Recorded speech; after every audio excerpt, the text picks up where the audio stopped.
Hey everyone, this is Bob Rigneris with Feed Stories. I am with one of our Slingshot members, our Facebook Slingshot members, Mike Ornelas.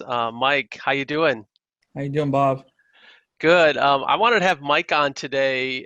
Not only did he kind of just kill it in the Slingshot program by implementing like everything we taught him, I was really impressed with all the things that he's been doing in terms of inbound marketing for his business and outbound marketing. He kind of exemplifies as Mark Ingalls talks about, multiple martini glasses. There's a Mm. lot of things that he's doing. So I thought it'd be instructive for people just to kind of listen to Mike and talk about some of the things that he's doing. So Mike, before we kind of dive into that, why don't you tell us a little bit about you, your business, kind of where you're at, and what you're doing. Okay. So I've been in the tax industry since I was a little kid. I grew up in this industry. My parents had a tax prep business for many, many years. And I was that rugrat running all around and, pestering clients and doing all this kind of thing. So I grew up in the business. Fast forward to 2 years ago, I became a partner in the business and I I was getting frustrated a lot, and my parents were getting frustrated with me because I have visions of grandeur. I'm an ambitious kind of guy, go getter.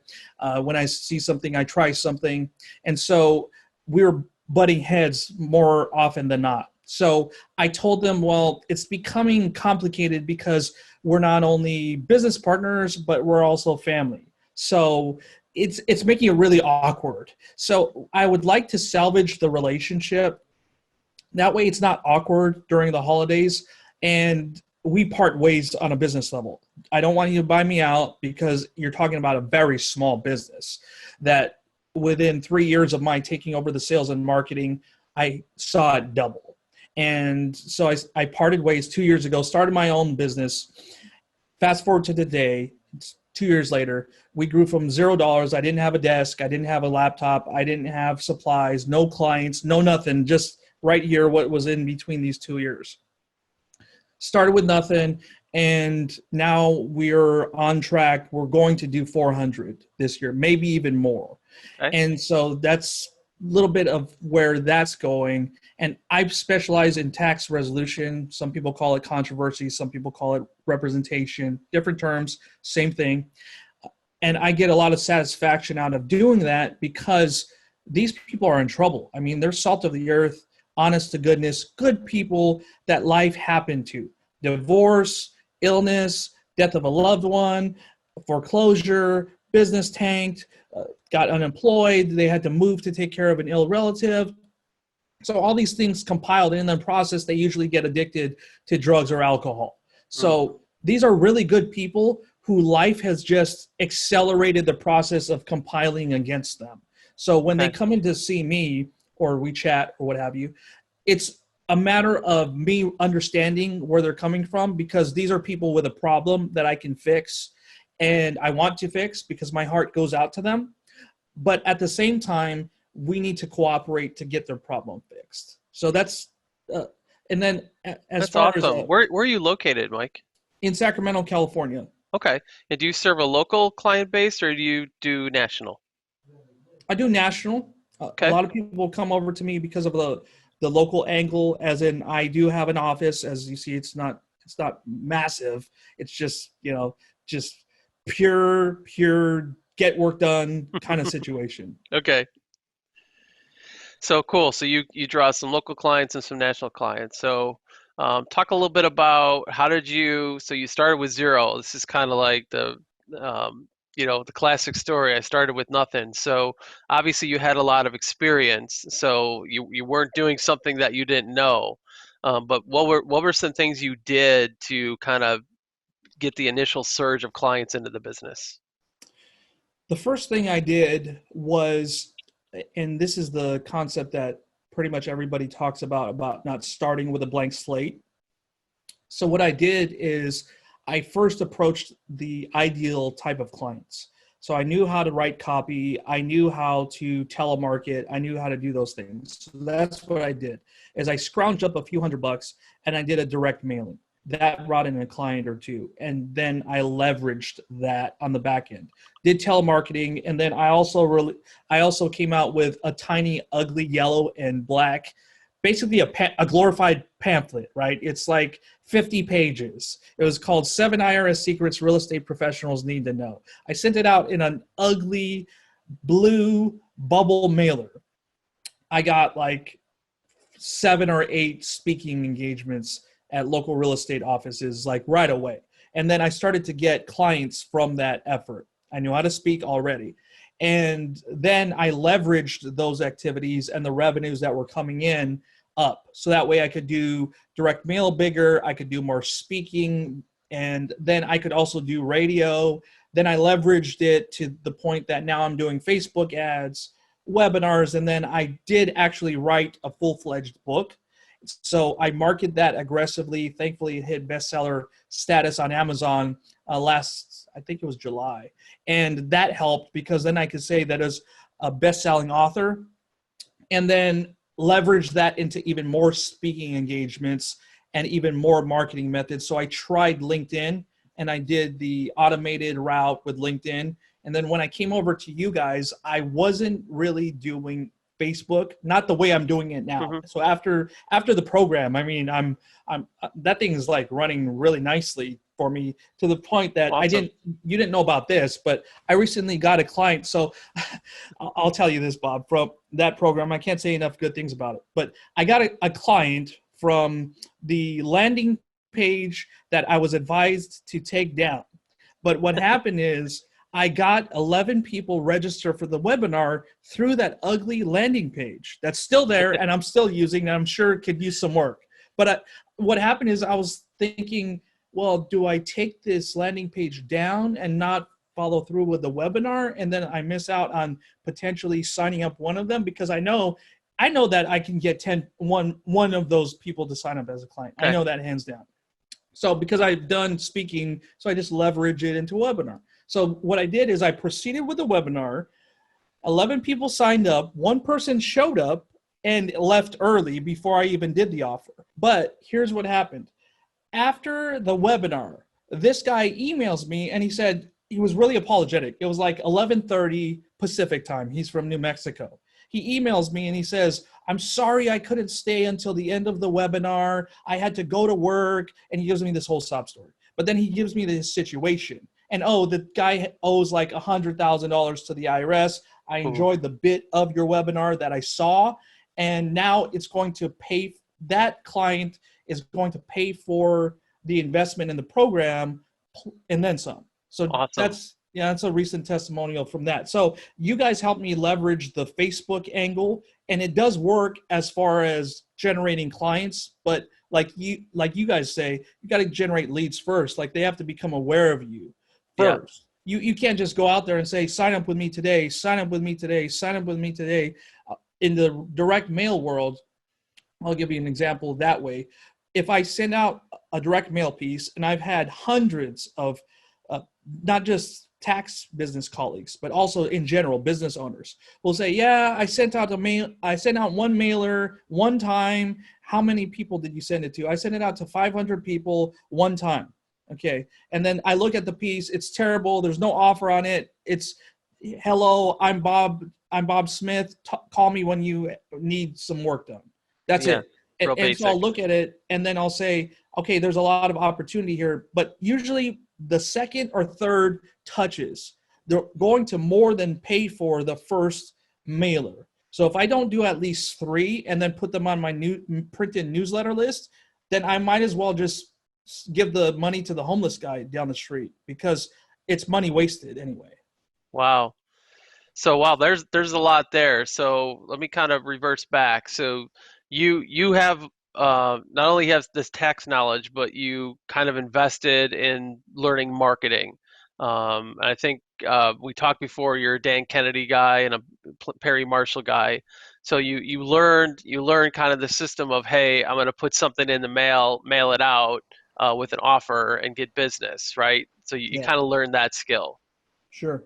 Yeah, it's a gift that keeps on giving. And like they say on a regular basis, if you can learn This really helped, by the way. A few years ago, I ran into a gentleman and he asked me, some of the sales and marketing guys that I follow, and I told him, and he said, Perry Marshall has this great marketing DNA test that's free. You just take it, and then it narrows down, almost right on point what you should be focusing on marketing wise, because everybody's different. Yeah. So I took that marketing DNA test. It really did help me, by the way, because it said the two marketing activities that you should focus your time and effort on are speaking and writing. So that's what I did. Instead of doing the creative, which I'm no good at, again, I do a lot of ugly stuff just because I want to get something out there, right? So that's what I did. And I leveraged that to today. That's primarily what I do is I write copy. I put the things out there, see if they work. And then if they don't work, then I say, okay, we either scrap them or we do an A/B test. Sometimes I do, sometimes I don't. But as far as that's concerned, I'm really all about the implementation part, because most people are hung up on, is this pretty? Should I get my logo on this side of the page or on this side of the page? I'm like, who cares? None of that matters. The only thing that matters is, does it bring in money? Does it bring in money? Does it bring in money, right? That's the first and only question I ask. I don't care if it's pretty. I don't care if people like it. I don't care if, I get awards. I don't care about any of that stuff.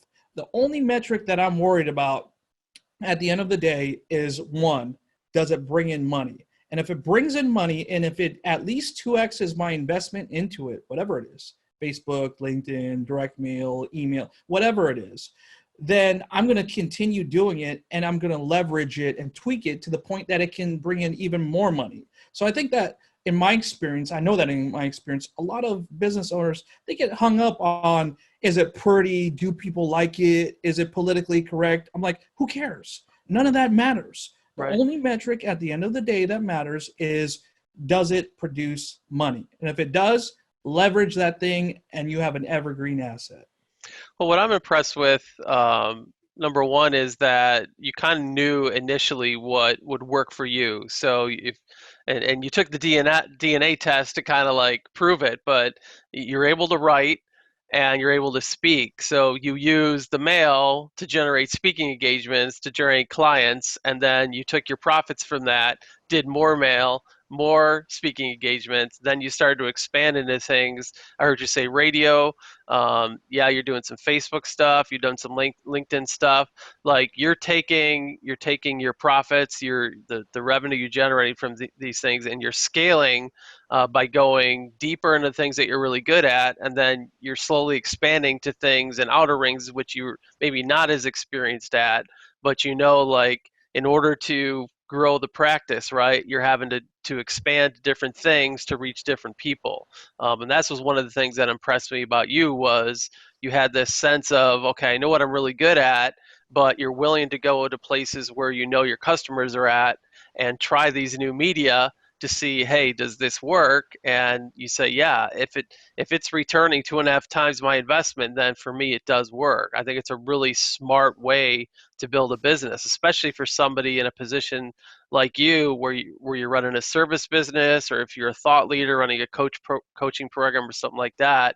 Is find a couple ways that work, get that to work really, really well, make some money from that, and then start investing in things that are maybe outside of your skill set. Sure. Yeah. And I found one of the things that really helps, Bob, is to have a larger mindset. So I tell people on a regular basis, I beat this horse dead, especially when I'm networking with other accounting and tax professionals. I'll tell them there are a handful of things when it comes to our industry that I hate, and I will be totally upfront with you, which is why I do them as little as possible or outsource them. One is, I hate bookkeeping. I consider it a necessary evil. I loathe the person who invented the whole accounting system only because it requires that minutia, right, of the data entry. So I outsource all that. I don't do any bookkeeping at all. So the colleague breathes a sigh of relief, because it's like, oh, so you're not going to steal my Yeah. bookkeeping client. No, because I hate it. I won't do it. Yeah. I'll give the client's work back to them. Oh, you want to give me $5,000 to do your bookkeeping? I don't want it. Yeah. Here, give this guy your work. He'll do great. The other thing that I hate is tax preparation. You're like, what?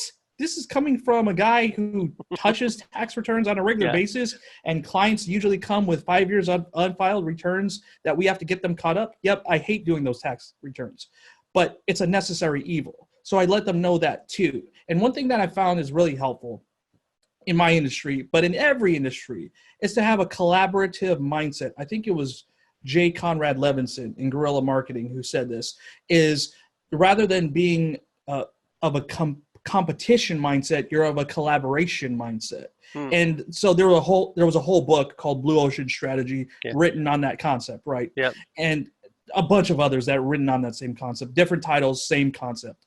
And so I found it helpful to just be collaborative, that there's no such thing as competition, that what Dan Kennedy says is absolutely true. The only competition that we really have is that person looking back at us in the mirror every day.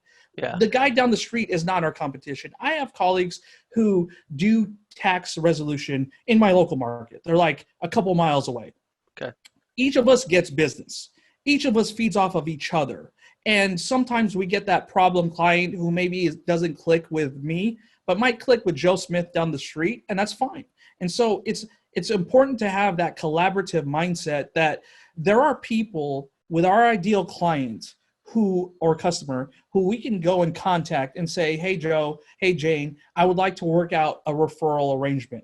Is this something you would be open to? So like in the auto repair industry, the transmission guy can go to the general auto mechanic and say, hey, Joe, I only do transmissions. Would you be willing that I send you the general automotive work and then you send me the transmissions? And then if you do that enough times, then before you know it, you've got a purely scalable business model built on just referral relationships. So I found that that's really helpful to do, is to expand and broaden my horizons. In addition to that, I stay in my lane. So I know what I enjoy, I know what I'm good at, and I know where I don't fit. So sometimes I come across complicated work, complicated clients, and I know that I don't have the skill.